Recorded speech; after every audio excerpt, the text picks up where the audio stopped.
Umetupa akili ili tukujue wewe, mioyo ili tukupende wewe, na sauti ili tuimbe sifa zako. Twaomba utujaze na Roho yako Mtakatifu ili tuweze kuadhimisha utukufu wako na kukuabudu katika roho ya kweli, kwa Yesu Kristo mwana wako na Mwokozi wetu. Amen.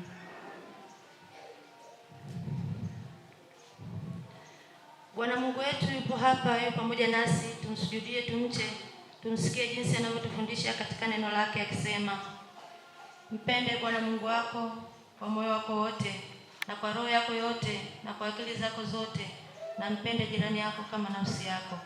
Msaada wetu ni katika jina la Bwana. Tukisema kwamba hatuna dhambi, twajidanganya wenyewe, wala kweli haimo mwetu. Tukizungama dhambi zetu, yeye ni mwaminifu na wa haki, hata atuondolee dhambi zetu na kutusafisha na udhalimu wote. Kwa hiyo, wapendwa katika Bwana, tufungue mioyo yetu na muungamie Mungu dhambi zetu, tukutumia ungamo pamoja. Mungu Mwenyezi, Baba wa rehema, mimi niliye maskini na dhaifu na kuzaliwa katika dhambi, naungama mbele zako dhambi zangu zote nilizozifanya kwa kuwaza, kwa kunena, kwa kutenda, nimekukasirisha mara kwa mara, nikastahili adhabu yako hapa duniani na hata milele.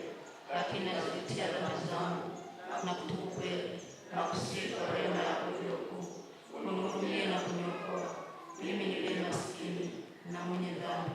Ee Bwana, unisamehe dhambi zangu zote, unipe nguvu ya Roho Mtakatifu wako, nishike mwenendo mpya. Amen. Wapendwa wa Kristo, Mungu mwenye neema na rehema alimtoa mwanae pekee Yesu Kristo atufie pale juu msalabani. Kwa ajili yake ametusamehe dhambi zetu zote, katika jina la Mungu Baba na la Mwana na la Roho Mtakatifu. Amen. Mungu amen.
Kitabu kikubwa ule ukurasa wa 383, kitabu kidogo ukurasa wa 284. Kitabu kikubwa ukurasa wa 383, kitabu kidogo 284. Kwa jina la Yesu kila goti lipigwe.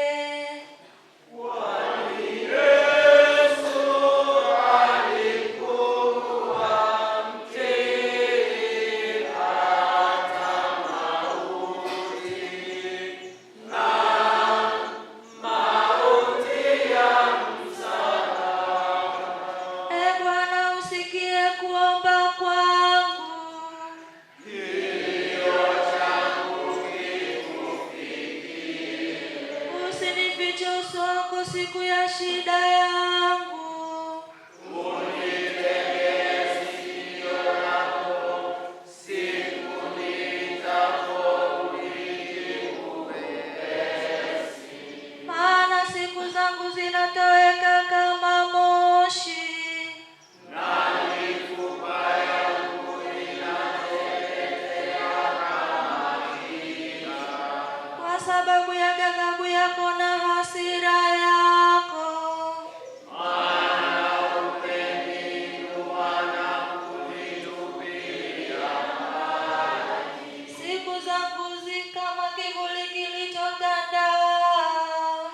Nami ninang'ang'ana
inasema, kwa kusudi hili mwana wa Mungu alidhihirishwa ili azivunje kazi za Ibilisi.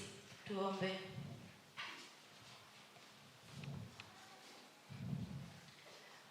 Bwana Mungu Baba wa mbinguni, uliyemtuma mwanao duniani ili aangamize utawala wa Shetani na kutulinda na yule mwovu, tukusihi utulinde katika majaribu yote na kutupa roho yako ili tumshinde Shetani kwa neno lako, kwa yeye Yesu Kristo mwana wako na Bwana wetu. Amen. Karibuni tusikilize somo la pili. Somo linatoka kitabu cha waraka wa Yakobo sura ile ya kwanza mstari wa 12 mpaka 18. Waraka wa Yakobo sura ile ya kwanza mstari wa 12 mpaka wa 18. Nitawatangulia kusoma kwa msaada wa Bwana. Amina. Heri mtu astahimilie majaribu, kwa sababu akisha kukubaliwa ataipokea taji ya uzima Bwana aliyowaahidia wampendao. Mtu ajaribiwapo asiseme ninajaribiwa na Mungu, maana Mungu hawezi kujaribiwa na maovu, wala yeye mwenyewe hamjaribu mtu. Lakini kila mmoja hujaribiwa na tamaa yake mwenyewe, huku akivutwa na kudanganywa. Halafu ile tamaa ikiisha kuchukua mimba huzaa dhambi, na ile dhambi ikiisha kukomaa huzaa mauti. Ndugu zangu wapenzi, msidanganyike. Kila kutoa kuliko kwema na kila kitolewacho kilicho kamili kutoka juu hushuka kwa Baba wa mianga. Kwake hakuna kubadilika wala kivuli cha kugeuka. Mstari wa 18. Kwa kupenda kwake mwenyewe alituzaa sisi kwa neno la kweli, tuwe kama limbuko la viumbe vyake. Na hili ndilo neno la Mungu. Tukiri pamoja imani yetu ya Kristo inayotuunganisha sisi na Wakristo wote ulimwenguni, imani ya mitume. Na muamini Mungu Baba, Mungu wa mbingu na nchi, na muamini Yesu Kristo mwana wake wa pekee, Bwana wetu, aliyechukuliwa mimba kwa uwezo wa Mtakatifu, akazaliwa na Bikira Maria, akateswa zamani za Poncio Pilato, akasulubiwa, akafa, akazikwa, akashuka kuzimu, siku ya tatu akafufuka kutoka kwa wafu, akapaa mbinguni, ameketi mkono wa kuume wa Mungu Baba Mwenyezi. Kutoka huko atakuja kuwahukumu walio hai na wafu. Na mwamini Roho Mtakatifu, kanisa takatifu la Kristo, lililo moja letu, shirika la watakatifu, ondoleo la dhambi, kufufuliwa kwa mwili na uzima wa milele. Amen. Baba, katika jina la Yesu tunakushukuru Mungu wetu. Asante Yesu Kristo kwa ajili ya siku ya leo. Asante kwa sababu wewe ni Mungu mwenye nguvu kwetu. Asante kwa ajili ya siku ya leo ambayo Mungu pia umetupa upendeleo sisi wanawake. Yesu Kristo ukatenga siku kwa ajili yetu. Na sisi tuko mbele zako Bwana. Tuko tayari Mungu, sema nasi. Tuko tayari Bwana. Asante Yesu kwa sababu Mungu unaenda kusema nasi siku ya leo. Tuko tayari, tunaomba tufungue masikio tusikie. Lakini Mungu tunaweza tukasikia na tusielewe. Tunaomba tufungue ufahamu pia Yesu tuweze kuelewa. Tunakukaribisha Roho Mtakatifu kama mwalimu wetu, kiongozi wetu mahali hapa. Lakini Mungu, ikiwa kuna roho zote zimesimama kinyume na wewe mahali hapa, tunazinyamazisha kimya katika jina la Yesu Kristo aliye hai. Tunakataa kila kusudi baya, nguvu za giza, roho za uharibifu kokote zinakotuma kusonga katika malango yako Yesu. Tunakataa, tunaharibu, tunaangamiza kwa moto. Tunaomba utulivu wako Yesu Kristo kwa watoto wako. Hicho bado na kusema nasi kidogo ili tuweze kuelewa na kukutendea kazi.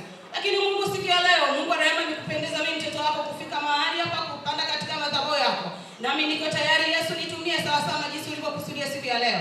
Naomba Roho Mtakatifu kama mwalimu wangu, kiongozi wangu, katika jina la Yesu. Amen. Bwana Yesu asifiwe. Amen. Bwana Yesu asifiwe wanawake. Amen. Bwana Yesu asifiwe. Amen. Bwana Yesu asifiwe wanaume. Amen. Bwana Yesu asifiwe. Amen. Yeye ni kichwa cha kanisa, mjue. Mnajua hiyo?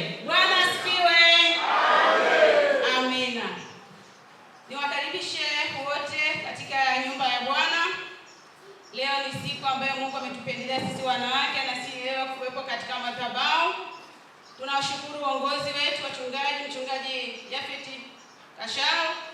Asante mwinjilisti kwa ajili ya kutupa nafasi sisi wanawake kusimama katika madhabahu haya. Tumepewa neno kama kawaida yetu, mwongozo wetu katika kalenda yetu ya KKT.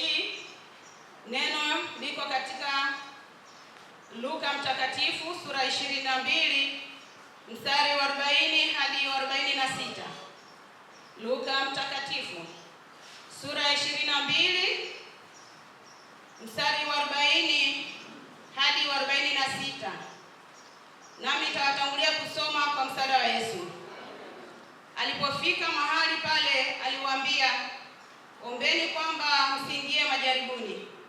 Mwenyewe akajitenga nao kama kiasi cha kutupa jiwe, akapiga magoti akaomba akisema, Baba, ikiwa ni mapenzi yako, uniondolee kikombe hiki, walakini si mapenzi yangu bali yako yatendeke. Malaika kutoka mbinguni akamtokea akamtia nguvu, naye kwa vile alivyokuwa katika dhiki akazidi sana kuomba.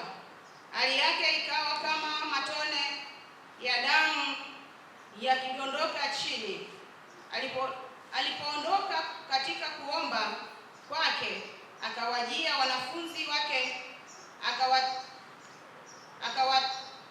akawakuta wamelala usingizi. Kwa huzuni akawaambia, mbona mmelala usingizi? Ondokeni mkaombe, msije mkaingia majaribuni. Amen. Kichwa cha somo cha leo kinatuongoza, nasema Mungu hutuwezesha kushinda majaribu. Mungu hutuwezesha kushinda majaribu. Bwana Yesu asifiwe. Kama tunavyoona tuko katika mwezi huu, ni mwezi wa maombolezo, ni mwezi wa kuomba, ni mwezi wa kusema na Mungu wetu ili tuweze kushinda jaribu, kwa sababu mimi ninavyojua katika maisha yetu binadamu huwa mara nyingi tunajaribu, na kila mtu ana jaribu lake pasipo hata mwenzake kujua.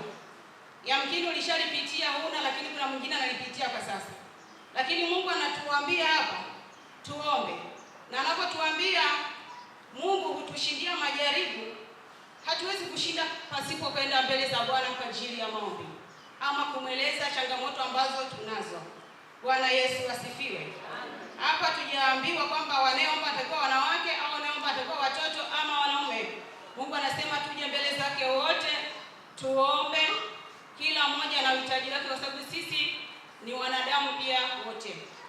Bwana Yesu apewe sifa. Leo ni siku yetu sisi wanawake. Bwana Yesu asifiwe wanawake. Hebu mgeukie mwanamke wenzako, mwambie umependeza. Ujiamini mwanamke. Tumepewa kujiamini kwa Yesu.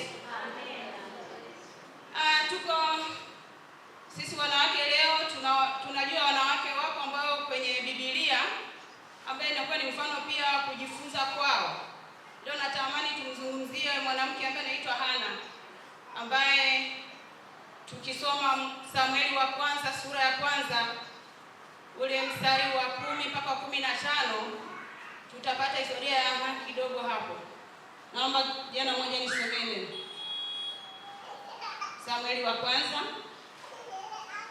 sura ya kwanza mstari wa 10 hadi wa 15. Maandiko yanasema, naye mwanamke alikuwa na uchungu rohoni mwake, akamwomba Bwana, akalia sana, akaweka nadhiri akasema, Bwana wa majeshi, ikiwa wewe. Na hapa kula siri, lakini na siri ambaye ni nzito. Mganga aliniambia nisiseme, nikisema mwanangu anakufa sahihi au mimi mwenyewe nakufa. Nikamwambia kwa jina la Yesu huwezi kufa na mtoto hawezi kufa, sema hizo siri. Hiyo ni uongo wa mganga wa kienyeji. Akasema hapana, mtoto wangu atakufa. Ikalazimika tutafute boda, tuanze mawasiliano kwa ajili ya kumtafuta yule kijana wake. Kwa bahati nzuri na yeye alikuwa ndani ya Morogoro. Akaja yule kijana akamwambia, ukae hapa sasa leo tuseme hizo siri zote, tuone kama mauti itaingia mahali hapa. Kwa hiyo unaona jinsi wanawake sisi tunavyoteseka kwa sababu hatuna utulivu kumsikia Mungu. Hatuna utulivu kwenda mbele za Bwana. Mimi nacholia leo wanawake, tuwe na utulivu mbele za Bwana, tumsikie huyu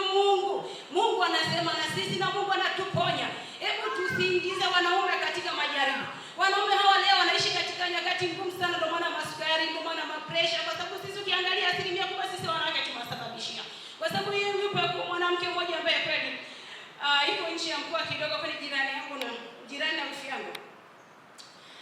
Yule mwanamke ameingia kwenye vikoba, ameingia kwenye madeni mengi. Anataka hela, bado anaenda kukopa. Alichosema hapa alibidi adanganye atoe hati ya nyumba. Hati ya nyumba Yesu kubaliwe pasipokuwa na mume wake. Akaenda kusingizia akasema mimi nimefiwa, mimi ni mjane. Sina mume. Akaonewa huruma akapewa hela. Akashindwa kurejesha yale marejesho. Kilichofuata pale ni hati kuchukuliwa kwa ajili ya kutaka kupiga nyumba mnada. Baba anagundua nyumba inataka kuuzwa. Akasema mimi huyu mbona ni mke wangu? Akasema wewe mbona mama alisema hana mume? Unaona jinsi gani unavyoleta mauti, unailazimisha mauti kwa mume kwa sababu tu ya pesa, kwa sababu ya tamaa ya dunia. Unakujuza ile hela unaikopa hivyo kwa ajili ya kufanya nini? Hebu turizika na kile ambacho Mungu anatupatia sisi wanawake. Rizika na kile kidogo. Usishindane na yule ambaye ana kipato kikubwa. Unaenda kwenye vikoba, mtu analipa labda milioni 2 kwa mwezi. Wewe huna hata 100,000 kwa mwezi. Unataka kushindana naye. Mungu atusaidie, roho ya tamaa ituachilie. Amen. Bwana Yesu apewe sifa. Amen. Bado naendelea kulia na wanawake. Bwana Yesu apewe sifa. Tumekuwa pia na malezi ambayo sio mazuri kwa mabinti wetu na kwa vijana wetu. Mungu atuhurumie. Ukaanza kujiuliza wewe mwanamke kama huna utulivu na kimbia kwa mganga wa kienyeji. Unakopa, unadaiwa, unamfundisha nini huyu mtoto? Lakini pia tuna utulivu hata kwenye malango yetu. Watoto leo wanawake mabinti wanaolewa, binti anajikuta hata kupika hata chips hawezi. Hawezi kupika chakula kwa sababu wewe mama hauna utulivu kwenye malango yako, hauna utulivu jikoni. Ikiwa uko utulivu jikoni na vitu tumtuma binti, utamwambia nioshe mchele, utamwambia hebu geuza hapa, utageuza.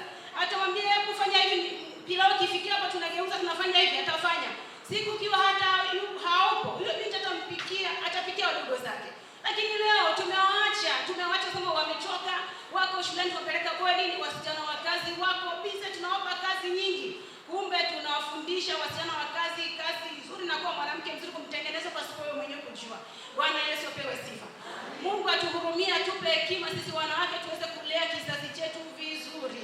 Adui asipate mlango kupitia wewe mwanamke. Adui asipate mlango kwenye malango yako ama kwenye tamaa za maisha. Bwana Yesu apewe sifa. Lakini leo tunajiuliza, ndio ni mwilini unaweza tu kabisa, rohoni hatujawa busy. Mungu atusaidie tukawe busy, tukawa tulivu katika hali ya kiroho. Bwana Yesu apewe sifa. Mimi naamini kabisa Mungu anasema na sisi. Ukiingia kwenye maombi na mwambia Mungu, kuna nini kwa hema binti wangu? Kuna nini kinachoendelea katika ulimwengu roho? Je, katika eneo la masomo kunaendelea nini? Atakwambia. Katika eneo la kuolewa baadaye hapa kuna nini? Atakwambia. Katika eneo la kuoa huyu kijana kuna nini? Atakwambia. Ikiwa kuna roho za kurithi huwa ziingizi zikiwa mkubwa, zinaingia zikiwa mdogo, anatembea nazo kifikia kwenye umri za kumwagika, hizo roho zinaanza kufanya kazi.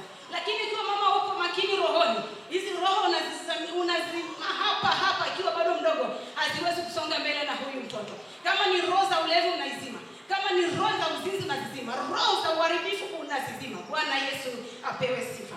Lakini pia tujichunguze hata sisi wanawake. Unaweza kuwa unatembea ukafikiri uko vizuri, kumbe hauko vizuri kabisa. Katika ulimwengu roho adui amekuchota. Adui amebeba kinywa chako, kila ukiongea unaongea lugha mbaya tu. Mume akikuongelesha unaongea tu matusi. Una hasira, huna muda kumhudumia huyu baba. Kumbe baba naye anapenda kubembeleza. Bwana Yesu asifiwe. Amen. Bwana Yesu asifiwe wa baba. Wa baba wanapenda kubembelezwa. Uongo kweli. Bwana Yesu asifiwe. Watu sisi tumeendelea kuambiwa sisi ni wanawake walezi. Kumbe tumepewa jukumu kulea mpaka wa baba. Ifikia mahali mtoto ameshakuwa mkubwa kwenda shule, lakini mtoto bado anaendelea, mume wako anaendelea kukaba nafasi kuwa mtoto mdogo. Yaani mwanaume ni mtoto kwa sababu unaanza kumwambia mtoto chukua soksi, unaanza kuuliza maswali magumu mahali hapa na kosa amani. Yesu atuhurumie, atupe vinywa vizuri kubembeleza hawa wanaume wapate usingizi mzuri, kwa sababu wanaume hao wana kazi kubwa sana. Lakini wanaume hawa nafananisha kama Abigaili. Abigaili aliolewa na mwanamume mkorofi. Hebu tukumbushe kidogo katika Samueli wa kwanza sura ya kwanza mstari wa sura 25. Samueli wa kwanza sura 25 mstari wa 3. Tunapokumbusha mstari mmoja tu.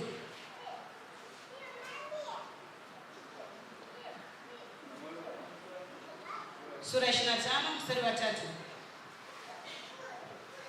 Maandiko yanasema hivi: na jina la mtu huyo aliitwa Nabali, na jina la mkewe aliitwa Abigaili, na huyo mwanamke alikuwa mwenye akili njema, mzuri wa uso, bali yule mwanamume alikuwa hana adabu, tena mwovu katika matendo yake, naye alikuwa wa mbali ya Kalebu. Bwana Yesu apewe sifa. Unaona Abigaili, tena umeambiwa alikuwa ni mzuri wa uso. Ila sisi wanawake, mtu ukiona mzuri ndio anaharibikiwa kabisa. Ifikia mali wanawake wako kwenye ndoa lakini wanajiuza kabisa. Mabinti wanajiuza, wanashindwa kuelewa kwamba yeye ni mwanamke ambaye atakuwa kushika nafasi yake, atakuwa anaitwa mama baadaye. Anasahau, wanachezea sura yake, anachezea mwili wake kwa sababu tu ya tamaa ya dunia. Lakini alikuwa ni mvumilivu. Tumeambiwa Nabali alikuwa ni mkorofi. Lakini ukiendelea kusoma pale utamuona Abigaili alianza kupiga magoti mbele ya Mfalme Daudi, akiendelea kuomba msamaha kwa ajili ya kumwombea mume wake. Hakuchukua hatua ya kwenda kwa mganga wa kienyeji. Hakuchukua hatua ya kwenda kwa polisi. Hakuchukua hatua aina yoyote ile kwenda kumshtaki mume wake kwa sababu ni mkorofi. Na sisi tuwe wavumilivu, kwa sababu wanaume namna hii katika dunia hii kama Nabali wapo. Ila ukiwa una msimamo, ukiwa na Mungu ndani yako, ukiwa una unyenyekevu, utashinda hiyo vita. Na lazima na yeye atashuka tu, kwa sababu unamwombea, kwa sababu unamwambia maneno mazuri, kwa sababu unajitahidi kumfichia pia siri. Wanaume siku hizi, si wanawake hatuko hata tayari kufichia wanaume siri. Unamwona kama ni mtoto ambaye si ni mfanyakazi. Bwana Yesu apewe sifa. Mungu atusaidie tufichie wanaume wetu siri. Bwana Yesu apewe sifa. Lakini pia sisi wanawake ama binti wazuri, msikubali kuchezea sura zenu kwa sababu tu ya tamaa. Binti ile mzuri unauza kukuta amechezea mwili wake, ameharibu maisha yake kwa ajili tu ya chipsi. Chipsi 2000, huku tu ni nusu, soda 1000, inakufanya moyo wako unakuwa na waka tamaa tu kwa sababu kula vile vitu. Hapana, nenda mbele za Bwana, Mungu atakupa kile cha kwako chenye baraka. Amina.